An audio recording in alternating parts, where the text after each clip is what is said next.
Hello, everyone.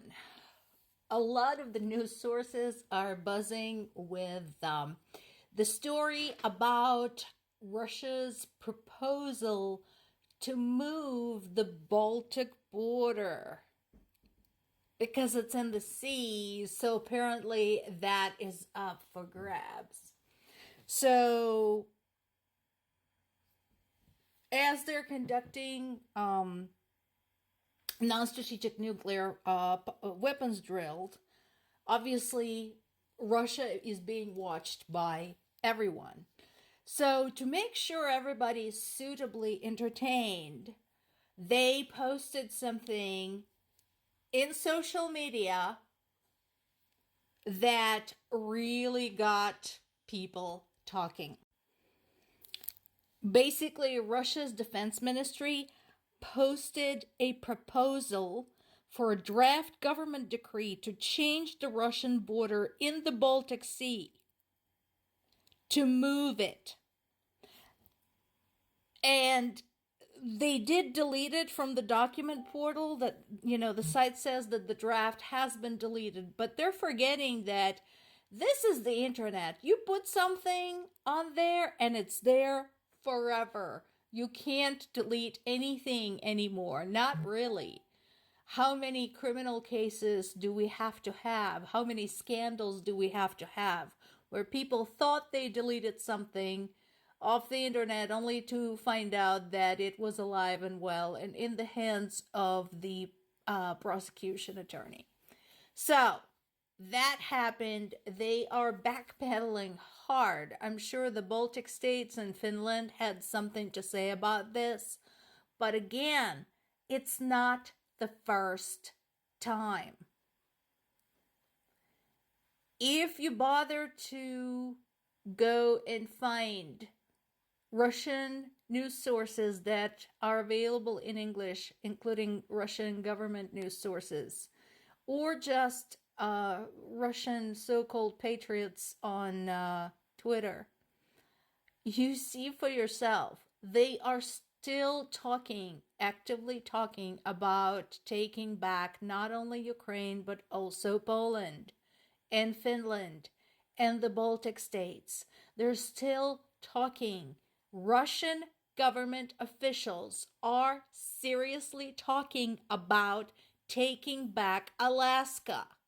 So please, for the 50th time, do not tell me that the war in Ukraine is just about Ukraine. Meanwhile, the war in Ukraine does continue. So this story, it's kind of cute. We do have a problem with corruption in Ukraine. And this is where I know I get a lot of grief from my fellow Ukrainians because I said I did not like Zelensky. And one of the reasons why I don't like Zelensky is his propensity for nepotism. And as I mentioned before, as a politician, Zelensky is very, very inexperienced, which in and of itself is not a sin. However, when you are an inexperienced politician, when you are an actor who just used to play president on TV, the best possible strategy would be to surround yourself with people who are experienced in the matters of state, in the matters of politics, in the matters of economy, in the matters of military, and so on and so forth. That would be a smart thing to do. Instead, he surrounded himself largely with his friends from his TV days. As a result, for them, this was a new experience too, and the power went to their head and they started stealing. Obviously, this is not a new problem. Corruption has been around for a long time. I honestly don't know if we are ever going to outgrow it as a species, as a human society. And of course, the Soviet Union was known for its corruption. So That's nothing new. And it is laudable that Ukraine is fighting corruption. But the challenge is, like I said, Ukraine's president is an inexperienced politician surrounded by his equally inexperienced friends who are taking advantage of their position. And in the long run, this is hurting Ukraine's chances of joining EU and joining NATO.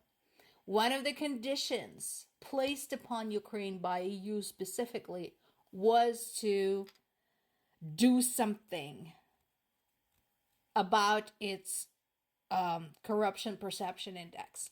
So it is an important item. Obviously, the process is complicated by the fact that Ukraine is fighting a war. Well, somebody had to do it. It's a dirty job, but UK finally spoke up and stated unequivocally that China is providing lethal aid to Russia to help Russia invade Ukraine. Basically, UK Defense Secretary Grant Shapps said they have evidence. That's good. Evidence is good. I am very much a big fan of evidence. I am a scientist. I am a data analyst. So, if there is tangible evidence of what is going on between Russia and China, that is awesome. My question, however, is now that we do have evidence, what are we going to do about it? We said it before, we're going to say it again, all together now. For countries like China and Russia, sanctions don't work. Because I know that the first move is going to be sanctions, which is fine. But that is only going to go so far. We already have Russia, sanctioned within an inch of its life, and they don't give a shit. So, there has to be more. There has to be a plan of what else can be done. Now, this headline is important. So, Germany's foreign minister is in Kyiv right now, talking about the air defenses, saying that it is a huge priority, which is absolutely true. This has been repeated over and over by Ukrainians themselves. And so I'm glad that Germany's Annalena Baerbock agrees with that. Here is a problem. There is a dissent within the German government when it comes to helping Ukraine. Because here we have, on one hand, Germany's defense minister. German chancellor has been opposed to the appeals from Ukrainian officials and other EU members to provide Ukraine with Taurus missiles that are equipped with the stealth technology and have the range of 300 miles. Basically, those kinds of missiles would be able to reach targets within Russian soil. And he basically said, no, we don't want to be responsible for that. To which I say, go reread your own fucking history. On the subject of having something to fight with, those currently fighting in the Kharkiv region are saying, it's worse than Bakhmut, but at least we have shells. And that pretty much covers it. Yes, it is terrible. Yes, it's war. But at least now Ukrainian troops are not entirely defenseless. So they're doing whatever they can to hold the line.